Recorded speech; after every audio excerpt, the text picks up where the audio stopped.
स्वागत है आपका इस चैनल में। आज हम लोग बात करेंगे गांधी के अभ्युदय के बारे में। तो गांधी जी भारत आ गए थे 1915 ईस्वी में और उसके बाद से उन्होंने बहुत सारे जो है अपने निजी पहले उन्होंने साबरमती आश्रम की स्थापना की। साथ में बहुत सारे चंपारण में भी उन्होंने सत्याग्रह किया, फिर खेड़ा का। इसके अलावा जो है लोगों से जुड़े रहे और कांग्रेस के साथ उनका भी जुड़ाव जो है बना रहा।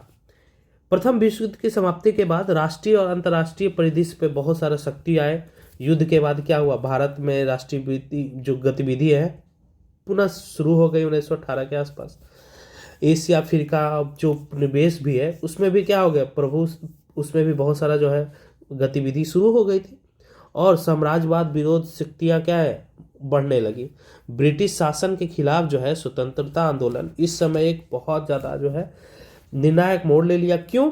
क्योंकि भारतीय राजनीति में महात्मा गांधी प्रवेश कर चुके थे और महात्मा गांधी के प्रवेश के बाद जो ये क्या थे जनाधार लोकप्रिय थे, ठीक है ना। इनका क्या जनाधार और लोकप्रियता बढ़ गया, ठीक है, लोकप्रिय भी हो गया। तो इसकी वजह से क्या हो गया कि जो जनमानस था वो एक आंदोलन बन गया, ठीक है। अब इसमें युद्ध के बाद क्या हुआ कि विदेशी शासन के विरुद्ध एक असंतोष हो गया। क्या हो गया? असंतोष हो गया। तो देखिए कहाँ कहाँ हुआ। पहला जो है कहाँ क्या किस किस मोर्चे पे असंतोष हुआ उसके बारे में जानते हैं। पहला क्या है उद्योगों के बारे में।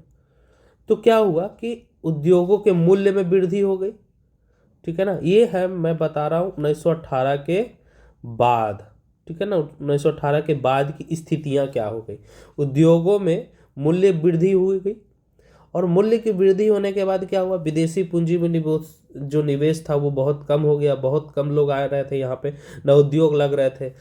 तो फलतः भारतीय उद्योगपति सरकार के सहायता और जो भी है बहुत सारे जो है उत्पादों के विरुद्ध जो है आयात वो सब बंद करने की मांग करने लगे।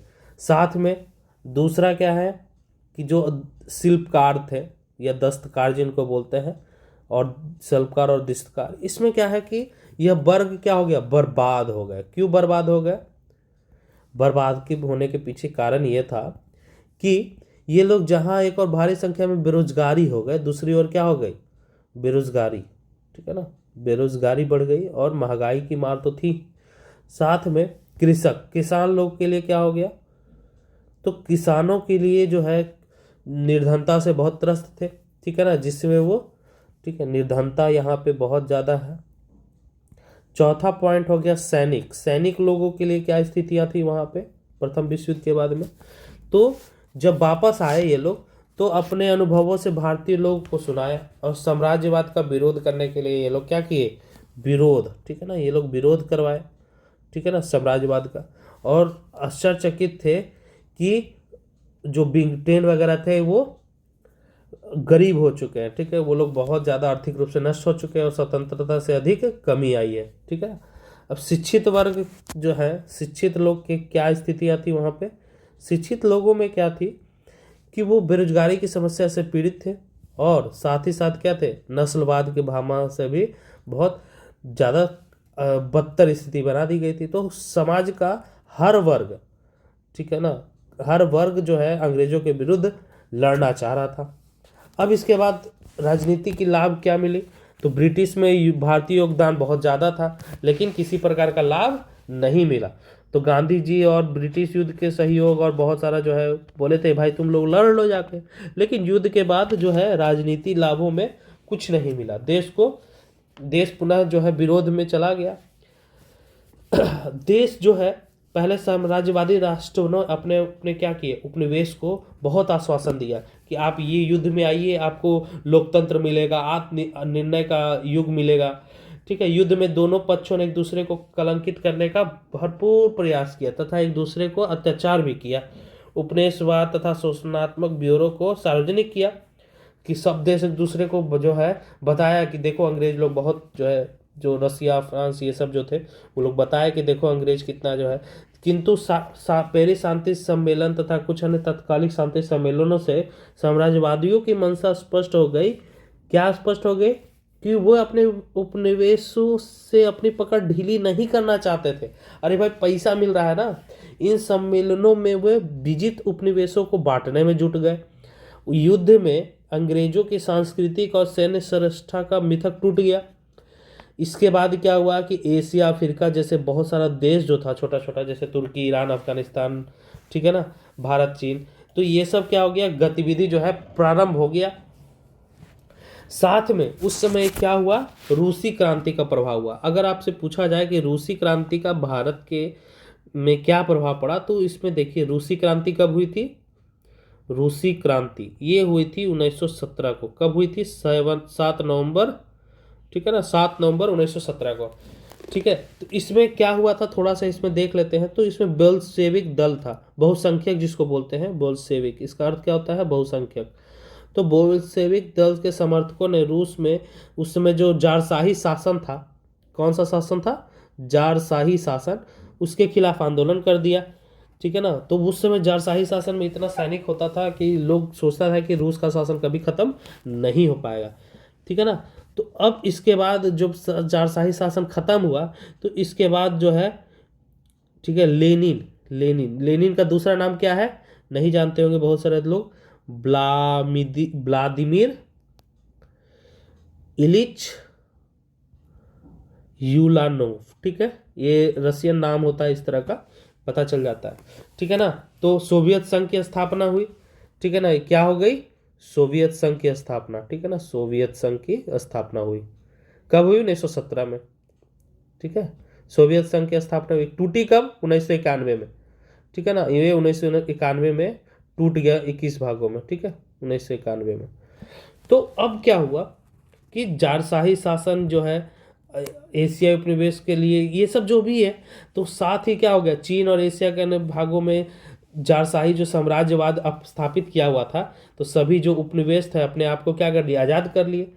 इस क्रांति से ये सिद्ध हो गई कि अगर जनसमूह में एकता हो गई, अगर जनसमूह में एकता हो गई और अपार शक्ति मिल जाती है, जैसे ही एकता होती है, तो क्या कर सकते हैं, किसी को भी नष्ट कर सकती है, किसी भी महाशक्ति को नष्ट कर सकती है, ठीक है ना।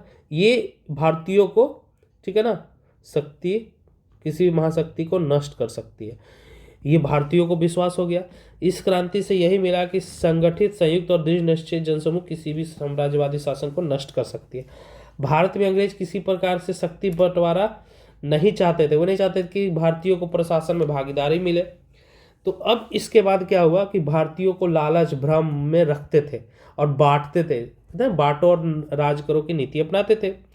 ब्रिटेन महायुद्ध के समय राष्ट्रवादी क्रांतिकारियों से अत्यंत क्या था, बहुत रुष्ट था। भाई कितना तुम लोग क्रांतिकारी गतिविधि कर रहे हो, वह किसी प्रकार से उनको भुलाने के लिए तैयार नहीं था। फलतः कांग्रेस के उदारवादियों को संतुष्ट करने के लिए ये 1919 में क्या किया, मॉन्टेग्यू चेम्सफोर्ड जो है सुधार जो है, एक और जो है, ठीक है, मॉन्टेग्यू चेम्सफोर्ड सुधार, ठीक है ना। सुधार कब लाया इन्होंने, 1919 में लेके आ गया। अब इसमें क्या हुआ था मॉन्टेग्यू चेम्सफोर्ड के सुधार अधिनियम में, तो इसमें देखते हैं, ठीक है ना। तो अगस्त की योजना के पश्चात क्या हुआ, ठीक है ना, ये जो है एक तरह से इसी के बाद क्या हुआ, रॉलेट एक्ट आया, रॉलेट एक्ट। अब आगे इसमें बात करते हैं इस सुधार अधिनियम में क्या क्या आया। तो अगस्त घोषणा के बाद क्या हुआ, मॉन्टेग्यू के साथ क्या हुआ, एक उच्च स्तरीय दल की अध्ययन करने भारत आया था। तो दल के अध्ययन के आधार पे जुलाई 1918 में, कब, जुलाई 1918 में मॉन्टेग्यू चेम्सफोर्ड रिपोर्ट बनाई गई, ठीक है ना। ये रिपोर्ट बनी, ये वाली। तो अब ये रिपोर्ट क्या हो गया, ठीक है ना, भारत जो सरकार अधिनियम है उस आधार पे बनी, और इसने क्या है, एक नया विधान बनाया, ठीक है, नया रूल बना फॉर शासन, ठीक है, नया रूल फॉर, ठीक है ना, ब्रिटिश के साथ जो है वो, ठीक है, एम्पायर। तो उन साम्राज्यवाद के लिए एक नया इसी में रिपोर्ट बनाया। इसमें क्या हुआ कि 1921 में ये जो विधान है वो लागू हुआ, ठीक है। और इसे उत्तरदायी शासन बोला जाता है, इसको क्या बोला जाता है, उत्तरदायी ठीक है ना, उत्तरदायी शासन की प्रगति, इसी रिपोर्ट को। ठीक है, अब इस रिपोर्ट के बारे में बताते हैं क्या क्या है। तो पहला जो है, ठीक है, पहला क्या था कि 1900 क्या रीजन क्या था। ठीक है, तो पहले रीजन जान लेते हैं कि रीजन क्या क्या था इसको बनाने के लिए। तो 1909 में जो बनी थी हमारी भारत परिषद अधिनियम, उससे क्या हो गया, नरम दल संतुष्ट नहीं थे। 1909 के नरम दल संतुष्ट नहीं थे। ठीक है, ये याद रखना है, संतुष्ट तो थे ही नहीं भाई। क्यों, 1892 में आया, फिर 1909 में आया, तो संतुष्ट नहीं थे। दोनों में क्या था, नाम मात्र की भागीदारी मिली थी। तो फर्स्ट वर्ल्ड वार में क्या हुआ था, ठीक है ना, भारतीयों ने सहयोग दिया था, भारतीयों ने सहयोग दिया था। ठीक है, अब सहयोग दिया था तो क्या हुआ कि बहुत सारा जो है आशा थी, कि आशा मिली थी। ठीक है ना, तो आशा मिला। ठीक है, तीसरा रीजन क्या था कि कांग्रेस और लीग का जो क्या हो गया, प्लस लीग का समझौता हुआ। ठीक है, लखनऊ समझौता के नाम से जानते हैं हम लोग। ठीक है, 1916 में। ठीक है, इसके बाद स्वशासन की तीव्र मांग। ठीक है, स्वशासन की तीव्र मांग हो गई, ये भी बहुत बड़ा कारण है। ठीक है, और पांचवा क्या है, ठीक है, कि लॉर्ड मॉन्टेग्यू, ठीक है ना, ये कैसे हैं, उदार व्यक्तित्व है इनका, उदार व्यक्तित्व। ठीक है, ये क्या थे, भारत सचिव थे, भारत सचिव, ये पद पे थे उस समय। ठीक है ना, तो ये दोनों, और चेम्सफोर्ड क्या थे, चेम्सफोर्ड क्या थे, वायसराय थे। ये क्या थे, वायसराय थे। ठीक है, तो ये दोनों सुधार इसको चाहते थे। तो अब इनकी विशेषताएं के बारे में बात करें, क्या क्या इसमें था। तो 1919 की विशेषता, ठीक है ना, ठीक है, मॉन्टेग्यू चेम्सफोर्ड अधिनियम, ठीक है, 1919, इसमें क्या क्या विशेषताएं थी देखते हैं हम लोग। ये तो हम लोग को पता चल गया क्यों लाना पड़ा। तो पहला क्या हो गया, द्वैध शासन। ठीक है, द्वैध बहुत पूछता है, द्वैध शासन प्रणाली की शुरुआत कहाँ से हुई, तो 1919 से। ठीक है, द्वैध शासन प्रणाली, इसमें क्या था, तो इसमें क्या हुआ कि पहला जो है कार्यपालिका, ठीक है ना, प्रांतीय सरकार, ये जहाँ भी द्वैध शासन जो है, क्या हुआ कि प्रांतों में, ठीक है ना, प्रांतों में, ठीक है ना, ध्यान से समझना कि उत्तरदायी स्थापना के लिए द्वैध शासन की स्थापना की गई थी। और इसमें, ठीक है, ये द्वैध शासन प्रणाली के जन्मदाता किनको बोला जाता है, जन्मदाता याद रखिएगा, लियोनस कार्टिस, लियोनिल कार्टिस। ठीक है, कार्टिस, इनको बोला जाता है जन्मदाता। ठीक है, द्वैध प्रशासन का। तो अब देखो प्रांतों में, ठीक है ना, तो इन्होंने किसको समझाया, ठीक है, भूपेंद्र नाथ दत्त को, भूपेंद्र नाथ बसु को, ठीक है, को, ठीक है ना, स्पष्टीकरण दिया था। ठीक है, भूपेंद्र नाथ को किया।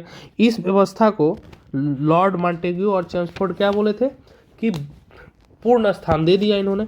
और इस प्रणाली के आधार पे क्या हो गया, प्रांतों में द्वैध शासन हुआ, द्वैध शासन।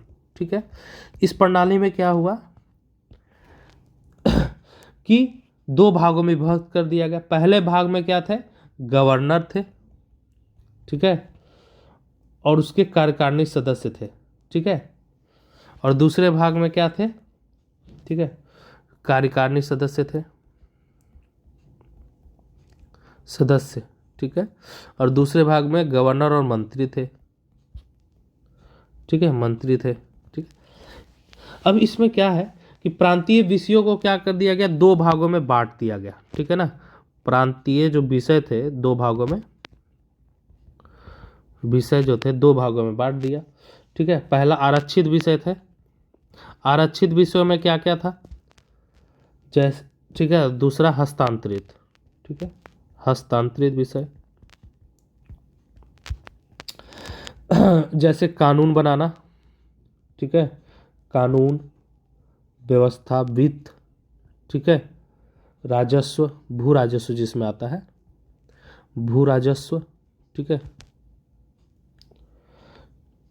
राजस्व, सिंचाई, खनिज, ये सब जितनी भी आती हैं, ठीक है ना, खनिज, ठीक है, इसमें भी थे। और हस्तांतरित में क्या था? शिक्षा था, स्वास्थ्य था, और क्या था?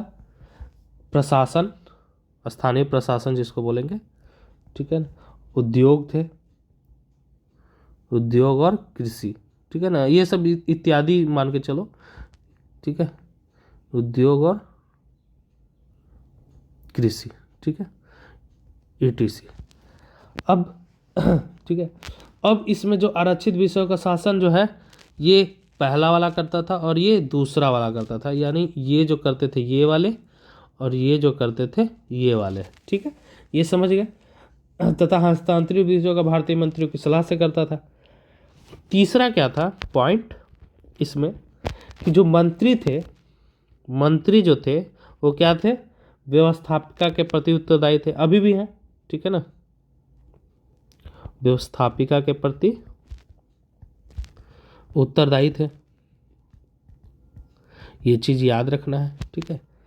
तो अगर वो क्या करेगा, अगर व्यवस्थापिका चाहे तो ये इनको हटा सकता था, ठीक है, व्यवस्थापिका अगर चाहे तो क्या कर सकता है?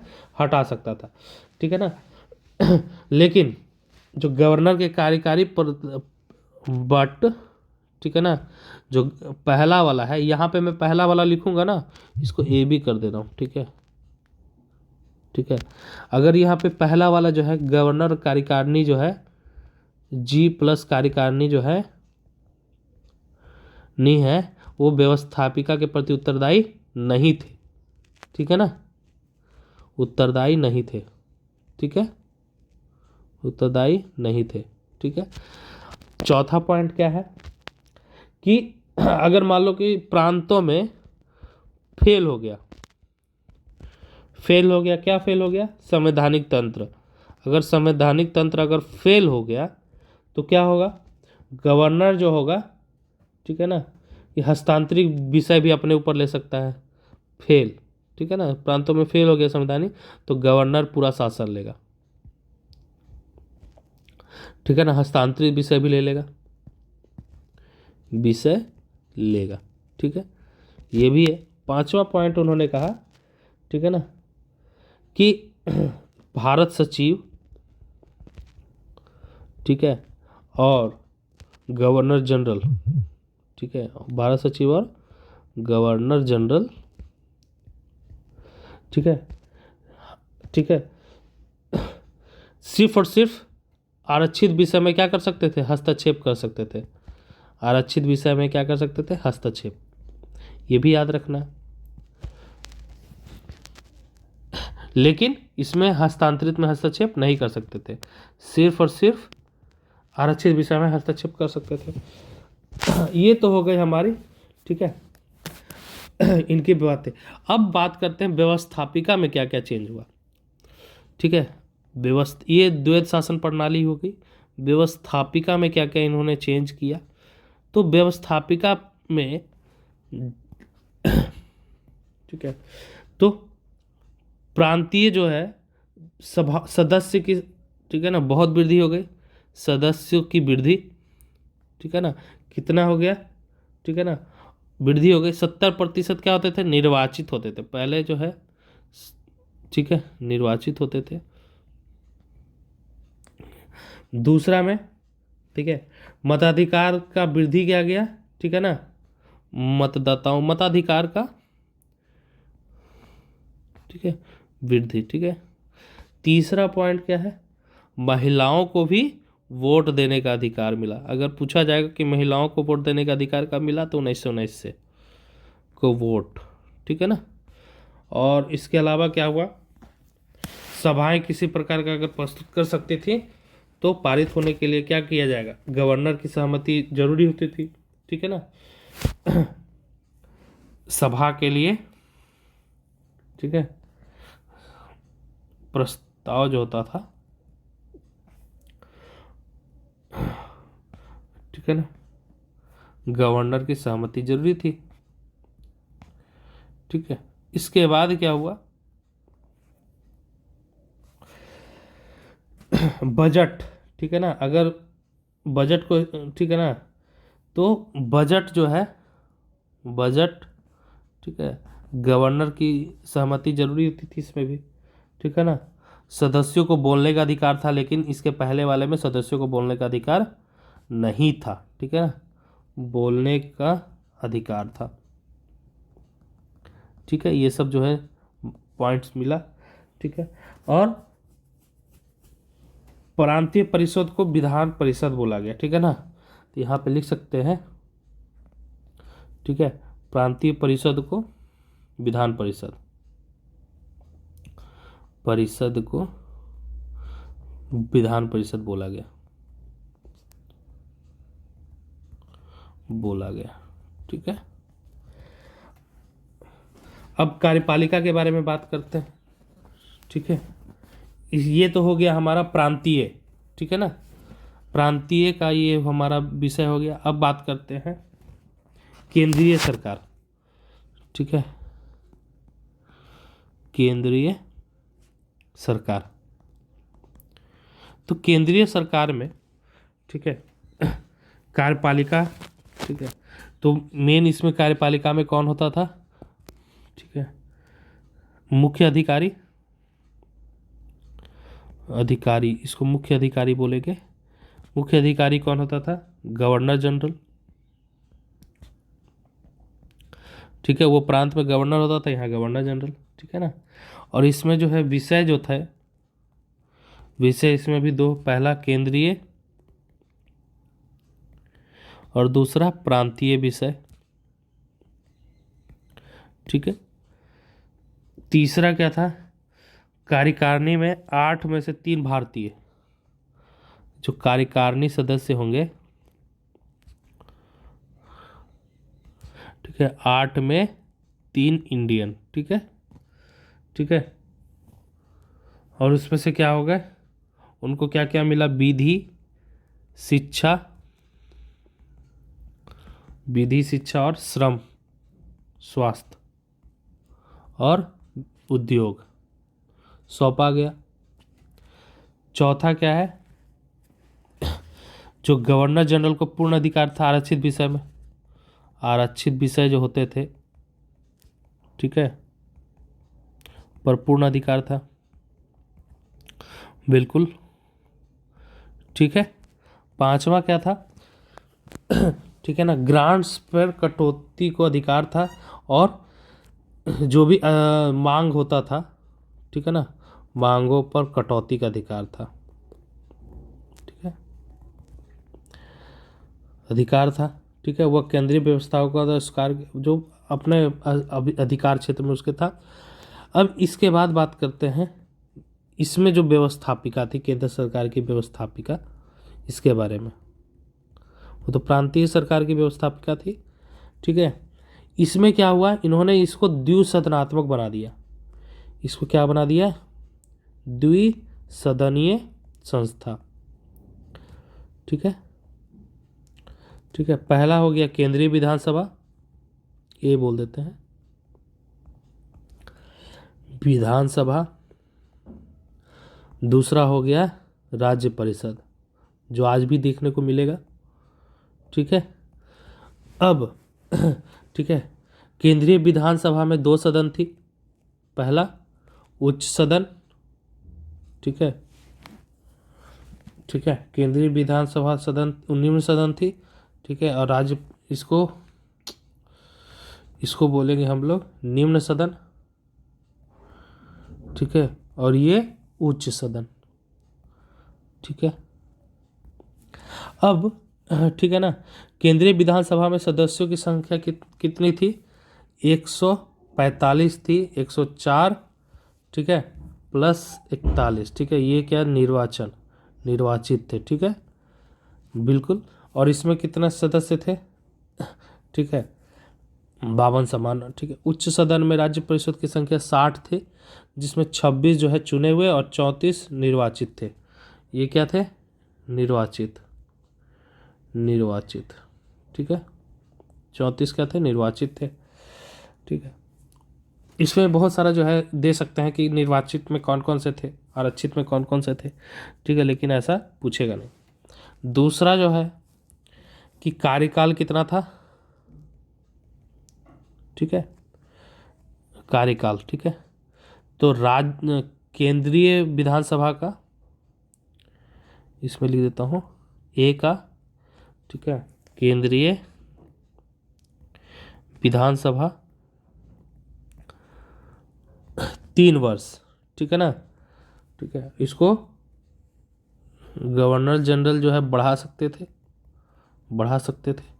दूसरा जो था राज्य परिषद, इसका क्या था, 5 वर्ष का था।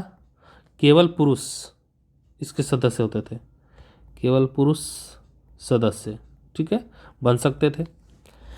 तीसरा क्या है, जो सदस्य जो है पहले प्रश्न नहीं पूछते थे, सदस्य इसमें प्रश्न पूछ सकते थे, ठीक है, पूछ सकते थे, ठीक है ना। बजट अस्वीकार कर सकते थे, ये बहुत बड़ी बात होती थी उस समय के लिए, ठीक है, ठीक है। लेकिन बजट का 75% जो है बिना सहमति के पारित होता था, बिना सहमति के पारित, क्योंकि मेन जो है गवर्नर जनरल के हाथ में होता था, ठीक है। चौथा क्या है, ठीक है, और कुछ भारतीय अस्थाई समिति मिलती थी, अस्थाई समिति भारतीयों को मिला था, ठीक है, को मिला। इसमें से जैसे वित्त, लोक लेखा, ठीक है, ये सब मिलता था भारतीयों को, ठीक है। अब ये 1919 का अधिनियम जो हमने पढ़ा, ये सब जो होती थी विशेषताएं, इसका मूल्यांकन करते हैं, ठीक है। तो अब मूल्यांकन के लिए, ठीक है, मूल्यांकन मॉन्टेग्यू चेम्सफोर्ड अधिनियम 1919, ठीक है। अब इसमें हम लोग देखते हैं कि आखिर जो संवैधानिक विकास हुआ, ठीक है ना, तो ये बहुत बड़ा प्रभाव पड़ा इसका, ठीक है ना। तो संवैधानिक विकास के लिए, ठीक है, संवैधानिक विकास का महत्वपूर्ण प्रभाव था। और इसके बाद, ठीक है, महत्वपूर्ण स्थान है इसमें। पहली बार सदस्यों के लिए व्यवस्था थी प्रांतीय विधानसभा में, ठीक है। मतदाताओं को, ठीक है, मतदाता को स्थान मिला और विधानसभा सदस्य बने, विधानसभा, प्रांतीय विधानसभा जो भी बोल सकते हैं, सभा सदस्यों को मनोनीत किया गया, ठीक है। दूसरा, ठीक है, इसमें प्रांतीय स्वशासन मिला, प्रांतीय स्वशासन मिला इनमें, ठीक है, कि आप अपने अपने राज्य में, ठीक है ना, उत्तरदायी प्रशासन इसी को बोलते हैं, उत्तरदायी शासन प्रणाली की शुरुआत हुई, ठीक है। तीसरा क्या हुआ, ठीक है, कि पहले से तिगुना, भारतीयों को पहले से तिगुना प्रतिनिधित्व मिला, ठीक है, प्रतिनिधित्व मिला। कहाँ मिला, केंद्रीय कार्यकारी परिषद में, ठीक है। चौथा क्या हुआ, ठीक है, इसमें केंद्र में द्विसदनीय व्यवस्थापिका थी, ठीक है, केंद्र में। नेक्स्ट है मंत्री का वेतन, मंत्री वेतन, ठीक है, एवं भत्ता कहाँ से मिला गया, ब्रिटिश राजस्व से मिलने लगा, ब्रिटिश राजस्व से। पहले कहाँ मिलता था, पहले भारतीय राजस्व से मिलता था, ठीक है, ये भी बहुत इंपॉर्टेंट है। अब छठा पॉइंट है कि नए पदाधिकारी भारतीय उच्चायुक्त की नियुक्ति की गई थी, भारतीय उच्चायुक्त की नियुक्ति, ठीक है। तो ये सब पॉइंट से देखने के लगा कि नहीं, ठीक है ना, कि बहुत ज़्यादा जो है सुधार तो हो रहा है, बिल्कुल, ठीक है ना, ठीक है। इसके बारे में बहुत सारा विचार भी है, वो भी मैं बताऊँ। अब ये तो हो गया लाभ, ठीक है, गुण इसको बोल सकते हैं, गुण। अब दोष के बारे में बात करें तो क्या क्या दोष थे इसमें। तो मताधिकार जो है बहुत ही सीमित था, मताधिकार जो है सीमित था, ठीक है, अभी भी सीमित था, पूर्ण मताधिकार नहीं मिला था, ठीक है, ठीक है। केंद्र में गवर्नर जनरल, ठीक है ना, और उसका कार्यकारिणी में नियंत्रण नहीं था, ठीक है, कोई नियंत्रण नहीं था, जो चाहे वो कर सकता था, ठीक है। और केंद्र में ही बीसीओ का विभाजन सही नहीं था, विभाजन जो है सही नहीं था, ठीक है ना, सही नहीं था, ठीक है। चौथा क्या हुआ, प्रांतों का महत्व पर आधारित था, ठीक है ना। और इसके अलावा जो है जो प्रशासन जो था प्रांतों में प्रशासन, ठीक है, प्रांतों में प्रशासन, ठीक है, प्रांतों का प्रशासन जो है वो पहला जो है राजनीति के सिद्धांत था, ठीक है ना, के विरुद्ध था, ठीक है, सही नहीं था, प्रशासन जो है सही नहीं था, ठीक है, अव्यवहारिक था इसमें भी, ठीक है, अव्यवहारिक लिख देते हैं, अव्यवहारिक था, ठीक है। पांचवा क्या है कि जो वित्त प्रांतीय मंत्रियों को वित्त पर और नौकरशाही पर कोई नियंत्रण नहीं था, दोनों में टकराव बढ़ गया, नौकरशाही मंत्रियों की अवहेलना करता था, मंत्रियों से पूछता उसका कुछ नहीं था, तो लेकिन मंत्रियों पर गवर्नर का पूर्ण नियंत्रण था, ठीक है। तो इसमें जो है नौकरशाही, ठीक है, एंड मंत्रियों के बीच, ठीक है, के मध्य टकराव, ठीक है, इसमें बहुत ज़्यादा होता था, ठीक है। तो ये सब क्या थे इसके अवगुण थे, दोष थे। अब इसमें कांग्रेस की क्या प्रतिक्रिया हुई, ठीक है ना। तो 1918 में कांग्रेस का अधिवेशन हुआ, ठीक है, 1918 में कांग्रेस का विशेष अधिवेशन, ठीक है ना, विशेष अधिवेशन बुलाया गया, ठीक है। अब विशेष अधिवेशन की अध्यक्षता किसने की, कांग्रेस के हसन इमाम ने की, ठीक है, कहाँ हुई, बम्बई में, ठीक है, बम्बई में हुई। तो इन्होंने क्या बोला, निराशाजनक घोषित किया, इसको क्या कांग्रेस ने घोषित किया, निराशाजनक, ठीक है, निराशाजनक घोषित किया गया। अब ठीक अधिवेशन में कांग्रेस ने प्रभावी स्वशासन को जो है वो मांगा था, लेकिन नहीं मिला। अब बात करते हैं गांधी जी के उद्देश्य के बारे में, ठीक है। अब गांधी जी के बारे में थोड़ा सा जो है जान लेते हैं, कहाँ से कैसे क्या किए, ठीक है।